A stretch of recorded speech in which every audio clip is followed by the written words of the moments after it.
Irmãos, eu estava muito convicto de uma mensagem que eu ia trazer nessa noite. Só que, enquanto nós estávamos aqui no nosso momento de louvor, derramando os nossos corações, eu confesso que o Espírito Santo começou a me incomodar e me dar uma nova direção.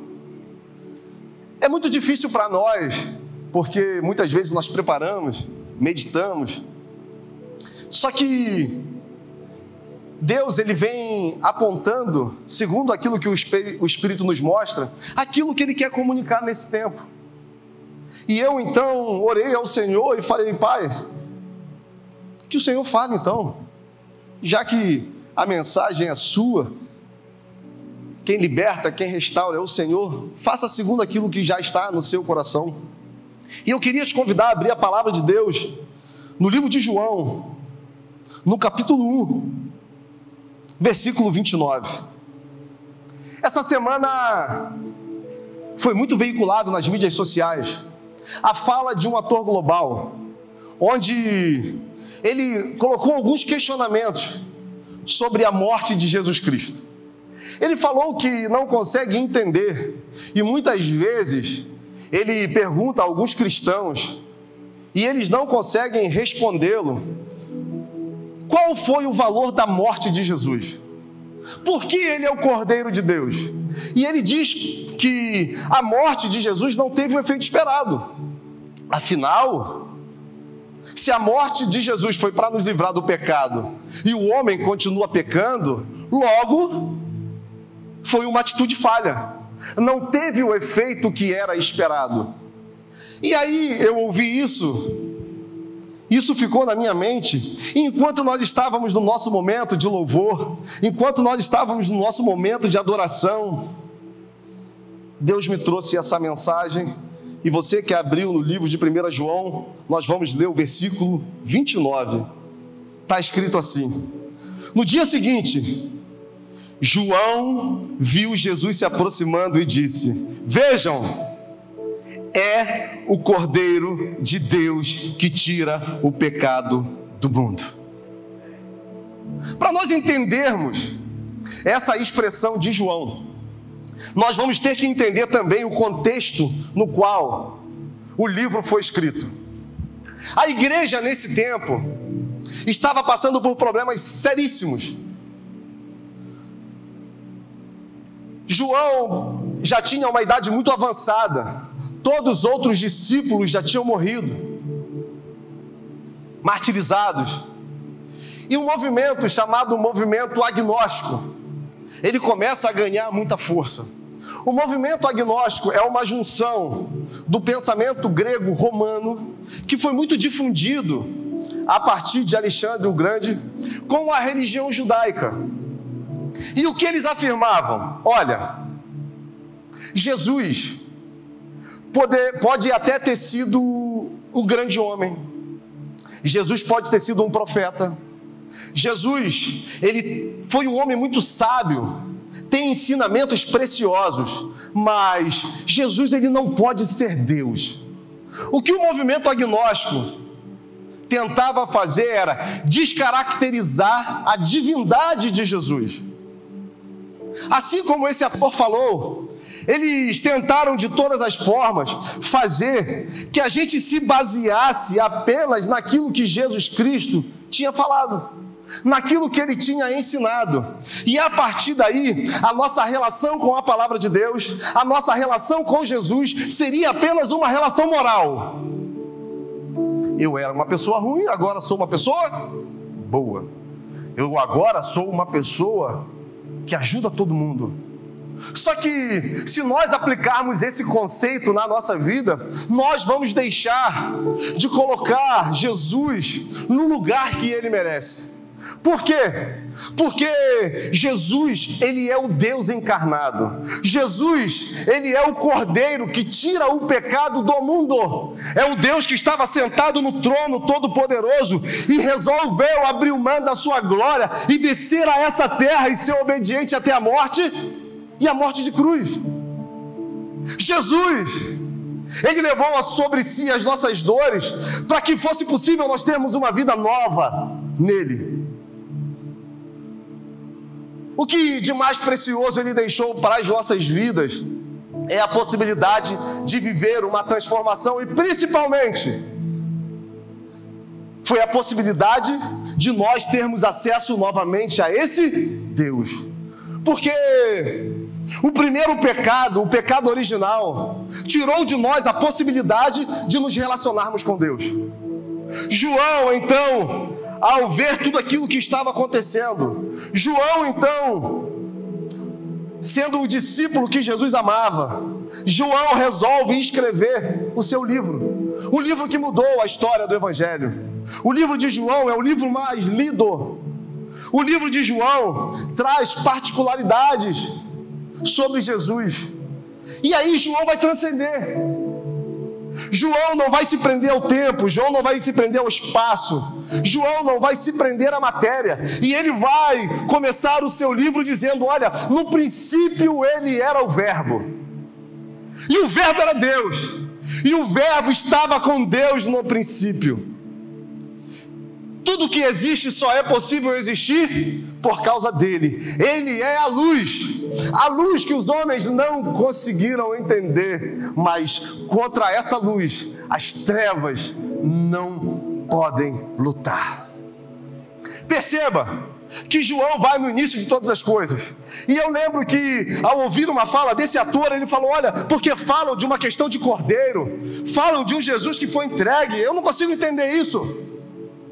Mas, irmãos, hoje nós levantaremos um grande memorial em razão de tudo aquilo que foi feito por nós. Nós cumpriremos uma ordenança feita pelo próprio Jesus, onde vamos trazer à memória o pão, o corpo que foi rasgado por nós. Nós vamos beber do suco que representa o sangue que foi derramado por nós, o sangue desse cordeiro. Só que Deus, Ele sempre teve o controle da história em suas mãos. Muitas vezes nós lemos a palavra e a gente, ao pegar o início de todas as coisas lá no Gênesis, quando a palavra vai dizer que a terra era sem forma, a terra era vazia, havia trevas sobre a face do abismo, mas o Espírito do nosso Deus pairava sobre a face das águas. É interessante porque a gente acredita que é nesse momento que começa a história.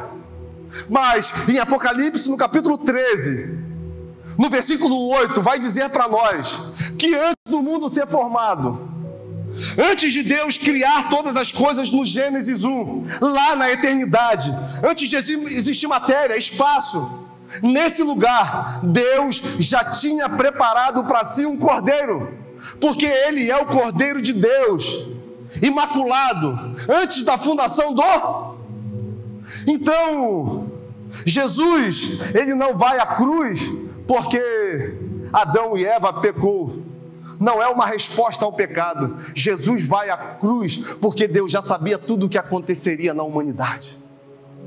E isso enche o meu coração de temor, porque se nós temos um Deus que já sabe tudo aquilo que vai acontecer,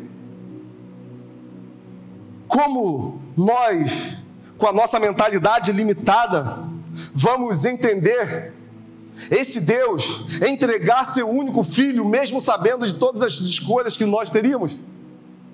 Olha que coisa louca!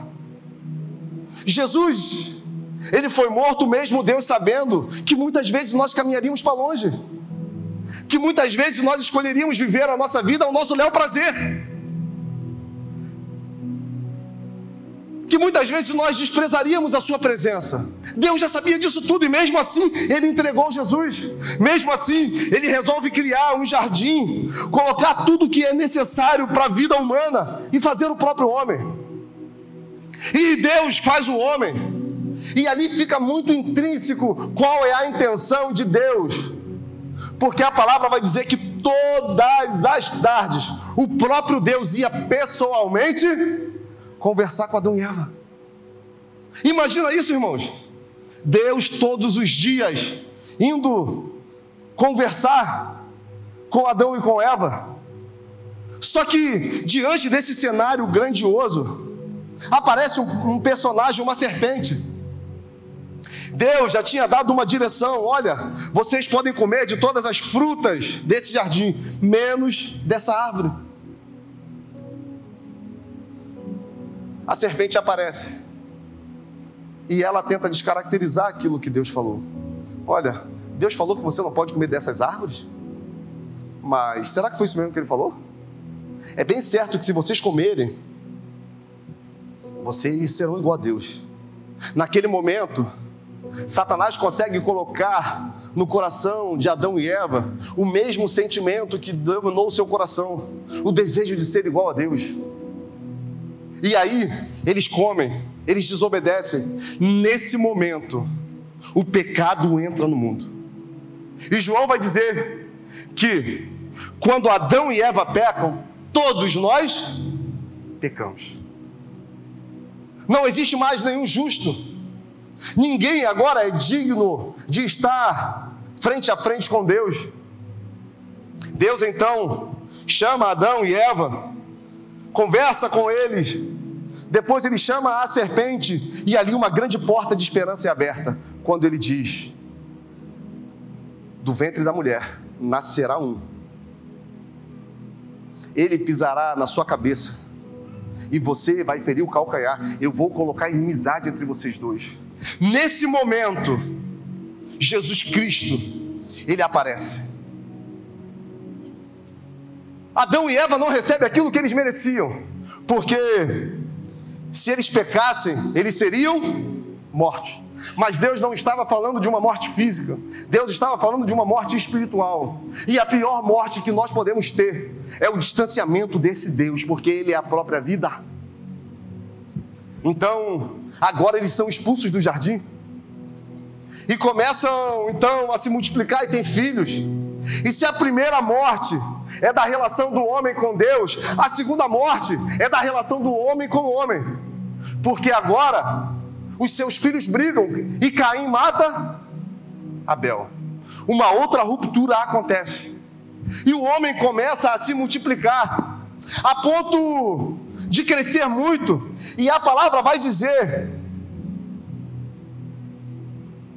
que junto com o crescimento populacional cresceu a maldade, cresceu o desejo de satisfazer as suas próprias vontades, a ponto do próprio Deus olhar e se arrepender de ter feito o homem e resolver colocar fim em tudo.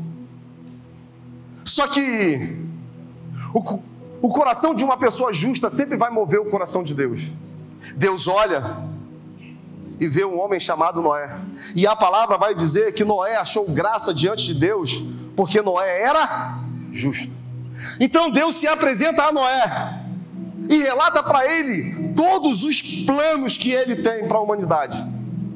E agora ele fala para que Noé construa uma grande embarcação, porque iria chover. Até aquele momento não tinha chovido na terra. A palavra vai dizer que todas as manhãs o orvalho vinha e regava as sementes. Deus então passa algumas direções sobre o tamanho, dimensões desse barco, e Noé, movido pela obediência, começa a construir. Dentro desse barco vai a família de Noé e um casal de cada animal. Um grande dilúvio vem, 40 dias, 40 noites chovendo, e aquele navio, aquela embarcação está à deriva, sendo guiada pelo próprio Deus. Nesse tempo, essa embarcação é a igreja de Jesus Cristo. É o que nos guarda do caos que a sociedade se tornou. E eu não estou falando da igreja física, eu estou falando da igreja espiritual. É essa igreja onde homens e mulheres tementes ao Senhor, justos, que buscam as boas práticas, estão vivendo nesse momento, guardados em meio às tempestades que estão do lado de fora. Passa algum tempo e agora para de chover. Logo Noé desce da barca junto com os animais, e a palavra vai dizer que eles começam novamente a repovoar a terra. Até que em um determinado momento, lá em Gênesis, no capítulo 12, Deus se revela um homem que morava em Harã, e o seu nome era Abrão. Abrão era o filho de uma família idólatra.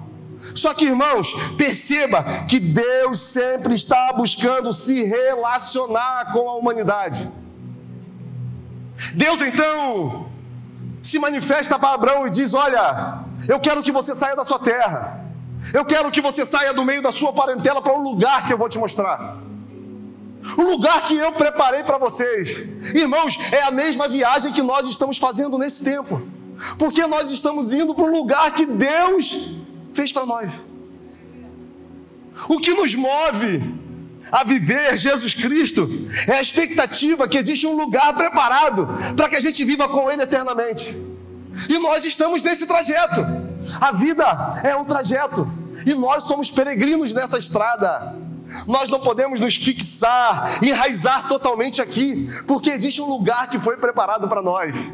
O que nós vivemos é apenas uma vírgula na história, mas existe um lugar eterno. E Abrão vai. E Deus, no caminho, faz uma promessa para Abrão: que a descendência dele seria muito numerosa, que todas as famílias da terra seriam abençoadas por causa dele. Só que tinha um problema: Sarai era estéril. Perceba que os caminhos de Deus são sempre em lugares tumultuados. Os caminhos de Deus é sempre em lugares que, aos olhos humanos, são impossíveis de ser percorridos. E o tempo vai passando, até que a promessa se torna real. Isaac nasce. Isaac é o filho da promessa. Isaac agora no braço dos seus pais. Tudo seguindo um fluxo totalmente normal, tudo legal. Só que de repente, Deus resolve pedir que Abraão sacrifique. Que doideira! Para provar Abraão, Deus pede que ele sacrifique Isaac. E, irmãos, Abraão é o pai da fé. Abraão tinha certeza que Deus em algum momento iria intervir. E ele vai em um caminho de obediência. E ele vai na direção do monte Moriá. E ao subir o monte, o Isaac pergunta: pai, eu estou vendo a lenha, eu estou vendo o fogo, mas cadê o animal para o sacrifício? E Abraão diz: olha, Deus proverá para si um cordeiro. Deus já tinha esse cordeiro preparado. Deus, Ele sabe o que pede de nós. Deus entende as nossas limitações. Ali, o que Deus está mostrando para nós, através da vida de Abraão e de Isaac, que Ele é o Pai, que sacrifica o seu filho por amor a pessoas que não merecem. A tipificação ali do amor de Deus, sacrificando Jesus, está diante de todos. E verdadeiramente, Deus providencia um cordeiro. E eles descem, eles louvam. Isaac se casa com Rebeca. Isaac tem 2 filhos, Esaú e Jacó. Esaú, filho mais velho, sobre ele estavam todas as bênçãos patriarcais. Mas a palavra vai dizer que o próprio Deus avisa a Rebeca que o maior serviria o menor. Perceba que o caminho de Deus sempre vai por lugares incompreensíveis. Jacó, usurpador, mentiroso, ladrão. Jacó cresce, rouba o direito de primogenitura do seu irmão. Jacó foge. Jacó se casa com Lia e Raquel. Jacó tem filhos, mas de repente Jacó tem um encontro com Deus no Val de Jaboque. E ele luta com um anjo. E ele é ferido na sua coxa. E naquele momento, Jacó tem uma experiência que mudou a sua vida para sempre. Agora, ao invés de usurpador, ladrão, mentiroso, agora o seu nome vai ser Israel. Aquele homem vai se tornar a grande nação do próprio Deus, o tesouro particular. Olha os caminhos do Senhor. E ele tem 12 filhos. O seu filho mais novo se chama José. Para esse, Deus dá alguns sonhos. Para esse, Deus mostra que o sol, a lua e as estrelas se dobrariam diante dele. José, então, um dia, conversando com seus irmãos na mesa, ele conta tudo aquilo que Deus falou para ele. Os irmãos ficam assustados. Jacó já tinha predileção a José, porque era o filho da sua velhice. Jacó já tinha feito uma túnica colorida para ele. Os seus irmãos, então, movidos por inveja, ouvem o segundo sonho, onde os animais e os feixes do campo também se dobrariam diante dele. E ali eles resolvem matar José. José vai até o campo onde os seus irmãos estavam, e ali eles não têm coragem de matar José, jogam ele numa cisterna, quando eles percebem uma caravana de mercadores passando, e eles vendem Jacó, vendem José. José agora está indo em direção ao Egito. José vai para a casa de Potifar. José é acusado injustamente pela mulher de Potifar. José vai para a cadeia. Na cadeia, José revela sonhos. Na cadeia, José abençoa pessoas, a cadeia prospera. Logo depois, Faraó tem um sonho de 7 vacas gordas, 7 vacas magras, 7 espigas gordas e 7 espigas magras. Ele não consegue interpretar, chama os magos, ninguém sabe, ninguém consegue interpretar. Até que o copeiro lembra de José e fala para Faraó. José interpreta sobre 7 anos de muita bonança e 7 anos de dificuldade. Faraó pergunta a José o que ele devia fazer, qual seria a sugestão, e ele diz: olha, durante 7 anos junte muitas coisas, porque vão vir 7 anos de muitas dificuldades, e as sementes que você juntar durante 7 anos vão servir para alimentar todo o povo quando essa fome chegar. E a fome chegou, e a fome agora começa a se tornar avassaladora, a ponto de Jacó mandar os seus filhos irem até o Egito. Chegando no Egito, José já estava numa posição de governador. José recebe todos os seus irmãos, e ali eles começam a prosperar e a viver muito bem, até que o faraó morre. José morre, e vem um novo faraó, que se assusta com o crescimento populacional dos hebreus. Então, ele resolve escravizar os hebreus. Só que existia uma promessa, que um libertador viria, que aquele povo não seria escravo para sempre. Faraó, muito assustado, manda então que todos os meninos do sexo masculino que nascessem fossem sacrificados. Só que uma mulher chamada Joquebede, ela tem um filho muito bonito, muito vistoso, e ela resolve ir contra o decreto de Faraó e criar aquele menino até os 3 meses. Quando a criança faz 3 meses, vendo que já não podia mais esconder, ela resolve pegar um cesto, encher de betume e jogar no rio Nilo. E agora uma criança está descendo o rio, e ironicamente, a filha de Faraó, a princesa, está se banhando no rio. Aquele cesto se aproxima, ela pega aquela criança muito bonita, e ela resolve então criar aquela criança no palácio. Volta para a mãe, fica alguns anos e depois volta para o palácio. Moisés cresce como um príncipe, estuda, Moisés se desenvolve. Só que algo atraía ele para um lugar de escravidão, porque certa feita ele resolve ir até o arraial dos hebreus, e chegando lá ele percebe que um soldado egípcio está espancando um hebreu. Irmãos, Moisés foi criado no palácio. Quantas vezes ele deve ter visto essa cena? Quantas vezes ele já deve ter passado e visto um hebreu sendo espancado porque eram escravos? Só que naquele dia algo moveu ele, e ele vai lá e mata o soldado.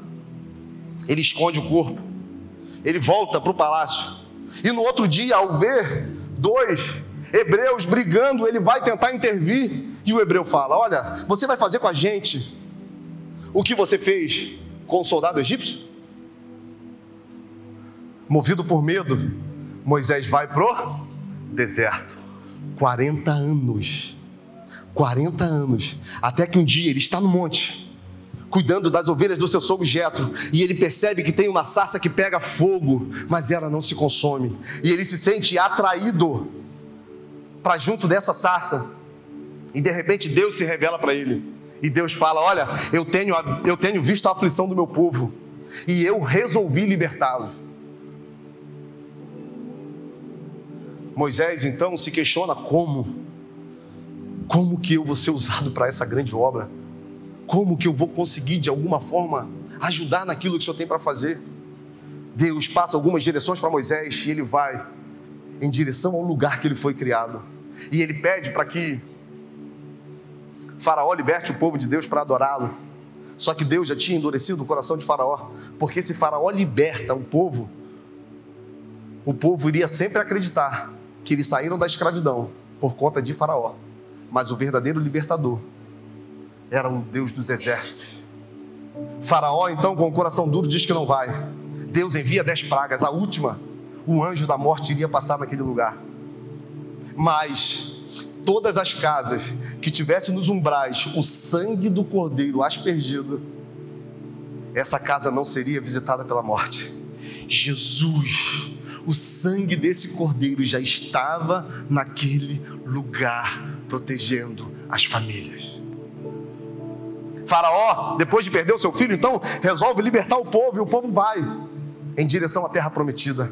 Nós sabemos a história: o mar se abre, coluna de fogo, nuvem. Uma viagem que era para ser de 40 dias se torna uma viagem de 40 anos. Porque o povo não conseguiu entender que a proposta que estava sendo entregue por Deus não era apenas tirar de um lugar geográfico e levar para outro. O que Deus queria é que o povo o conhecesse, e a partir dessa relação percebesse que em Deus estava tudo aquilo que eles precisavam. A mesma proposta que está sendo feita para nós todos os dias. E aquela geração incrédula morre, e vem uma outra geração. E em Deuteronômio, Moisés fala tudo o que seria necessário para que esse povo, ao estar na terra prometida, tivesse uma vida próspera. Em Deuteronômio capítulo 30, Moisés vai dizer: olha, o que Deus está pedindo não está escondido dos mais altos céus, para que vocês digam: quem vai lá buscar? Para que possa trazer e nós obedecermos. Nem está no mais profundo mar, para que vocês se questionem: quem irá lá buscar para trazer, para que possamos obedecer? O que Deus propõe está diante de vocês, na sua mente e no coração de vocês. Hoje eu coloco diante de vocês a vida e a morte, a bênção e a maldição. Obedeçam e vocês vão viver prosperamente. Aquele povo precisava saber que eles foram escolhidos, não porque eles são bons, não porque eles são numerosos. Eles foram escolhidos porque o próprio Deus resolveu fazer deles um tesouro particular, assim como nós. E o povo então vai para a terra prometida, e o povo começa a viver ciclos onde fazia a vontade de Deus, obedecia os mandamentos e eram abençoados. Prosperavam, se afastavam do Senhor, o Senhor entregava ele nas mãos dos inimigos.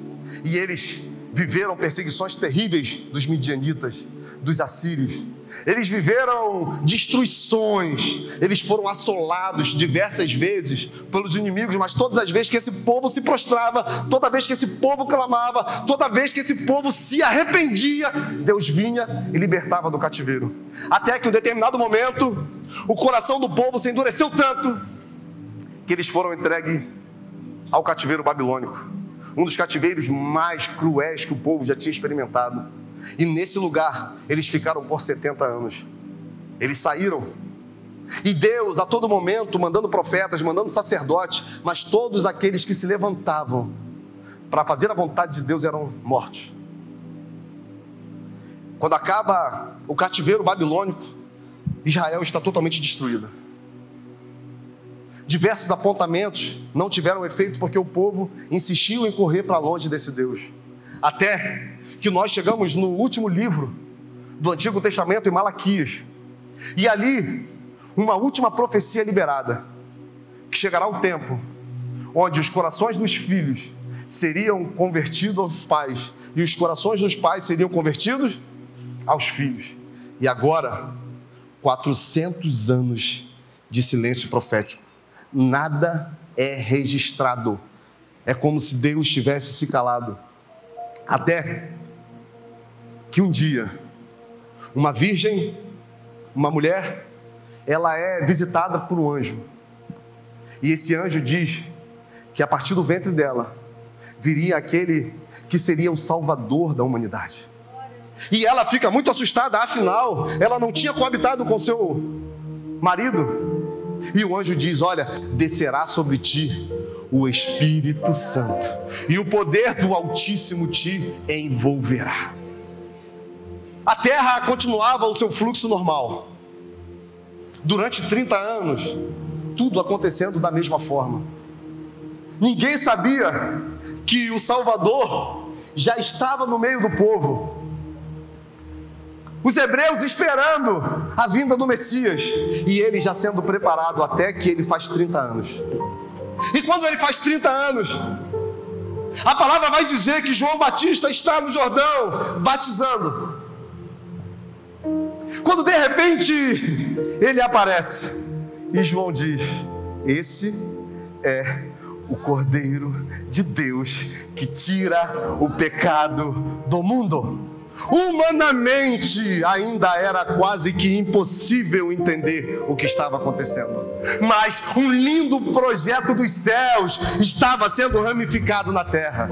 Jesus Cristo, o próprio Deus, em figura humana, estava nos ensinando sobre um Deus que é Pai, sobre um Deus que é amor. Estava aplicando aqui na terra um reino que é de justiça, que é de paz, que é de alegria, um reino que é inabalável.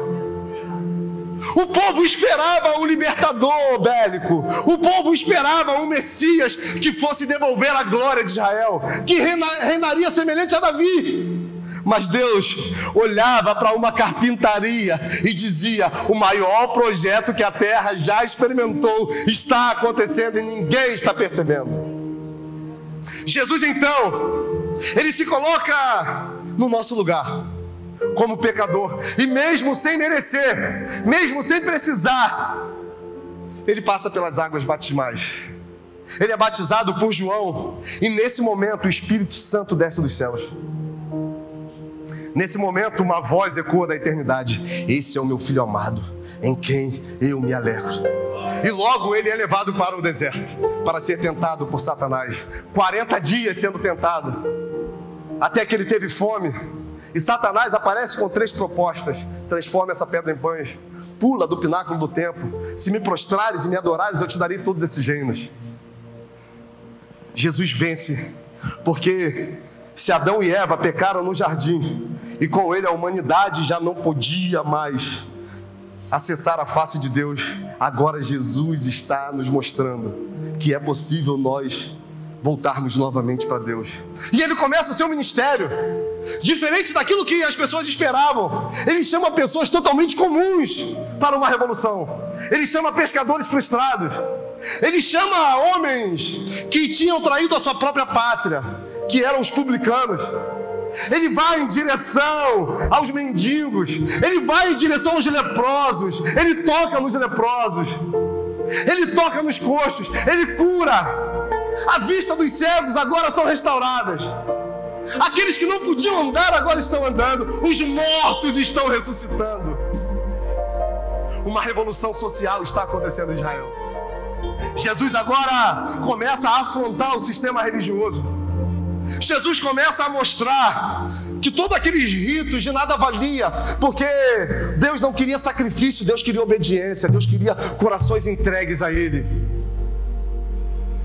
E 3 anos se passam, até que um dia Ele se reúne com seus discípulos, João capítulo 13, 14, e Ele vai dizer: eu estou indo de volta para o meu Pai. O que eu vou fazer agora vocês não entendem, mas é necessário que eu morra. Eu vou ser como uma ovelha entregue aos tosqueadores. Eu vou ser exposto ao máximo, vocês não vão entender, mas é necessário que isso aconteça, para que venha o Consolador. Jesus vai para o monte orar. Jesus é preso pela guarda petro-romana. Jesus agora é julgado. Herodes coloca Jesus de frente para o povo, e o povo escolhe Barrabás. não tinham uma acusação, não tinham o que falar sobre ele. Mas tudo isso fazia parte de um plano de amor de Deus. E agora, tiram as suas vestes, colocam uma túnica. Agora ele é agredido. Agora ele é humilhado. Agora ele é exposto. Colocam uma coroa de espinho em sua cabeça. Na cruz coloca Rei dos Judeus. E ele apanha. E o seu sangue está sendo derramado. Ah, se aquele povo tivesse discernimento para entender o que estava acontecendo entre a terra e os céus. Era Deus sacrificando seu filho. Era Deus amando o mundo de tal maneira. E o seu filho sendo sacrificado.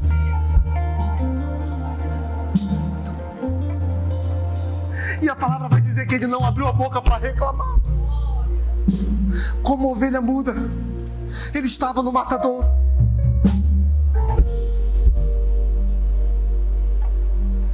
Até que, de repente, é chegada a hora, ele entrega o espírito dele ao Pai. Irmãos, a palavra vai dizer que o dia se transformou em noite. A palavra vai dizer que houve um grande terremoto. E o templo, que tipificava a presença de Deus, o templo que era o lugar da adoração, o templo que era dividido em parte, o santo lugar e o santíssimo lugar, por um véu muito extenso. De repente, esse véu começa a ser rasgado de cima para baixo. Era Deus tirando a venda dos nossos olhos. E agora nós podemos contemplá-lo face a face.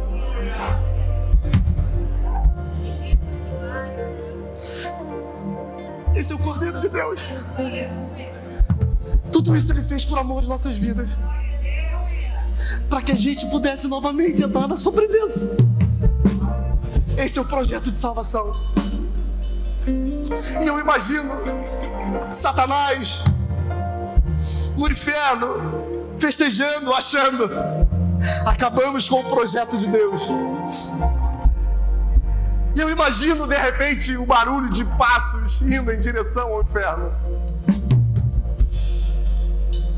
Quando, de repente, Jesus Cristo entra lá e toma a chave da morte do inferno. Quando Jesus Cristo entra lá, e agora nenhuma cédula, nenhuma dívida, nada que nos prendia a esse pecado, ao nosso passado, tem validade. Nós fomos comprados por um preço de sangue. Nós fomos comprados por um Deus que nos amou o suficiente para entregar aquilo que Ele tinha de melhor. Esse é o Cordeiro de Deus que tira o pecado do mundo. E o tempo vai passar.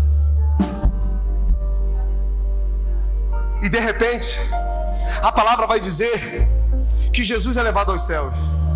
E em Atos 2 estavam todos reunidos em um só lugar com um sentimento. Quando de repente se ouviu um som como de um vento impetuoso. As pessoas começaram a falar em línguas, a pular. E eles achavam que eles estavam embriagados, mas era o Espírito Santo de Deus que estava sendo derramado. É esse Espírito Consolador, é esse Espírito que traz paz em meio à guerra, é esse Espírito que nos dá força quando nós estamos cansados, é esse Espírito que renova a nossa mente quando nós estamos nos sentindo perdidos, é esse Espírito que nos dá uma direção quando nós não sabemos para onde ir. É esse Espírito. E tudo o que Ele quer nessa noite é que você entenda o que Ele quer para você. E sabe o que é mais incrível? Ele prometeu que um dia Ele voltaria para nos buscar. E Ele diz: olha, eu vou, mas eu volto. Não se turbe os vossos corações, creiam em Deus, creiam em mim. Na casa do meu Pai existem muitas moradas. Eu vou, mas eu volto. E Ele vai voltar para nos buscar. Um dia nós iremos morar com Ele eternamente. Mas até esse dia chegar, nós viveremos com Ele aqui. Até esse dia chegar, nós vamos gastar a nossa vida nele. E eu queria te convidar a ficar de pé. Você chega aqui nessa noite sem entender muito o que está acontecendo com a sua vida. A única certeza que você tem é que você precisa de um libertador, de um salvador, de alguém que te livre de você mesmo. O reino de Deus chega nas nossas vidas quando nós temos a capacidade de olhar para nós e nos arrependermos. E quando nós olhamos para nós e percebemos que nós não temos o que oferecer a Ele, mesmo assim Ele está disponível, não nos resta outra coisa a não ser entregar tudo a Ele. E eu queria orar. Nós estamos com o tempo muito estourado, nós vamos cear, mas eu queria fazer uma pergunta para você que nessa noite entendeu o plano de salvação e quer entregar a sua vida a Jesus, quer viver uma vida nova nele. Eu queria que você erguesse as suas mãos onde você estiver. Amém. Amém. Amém.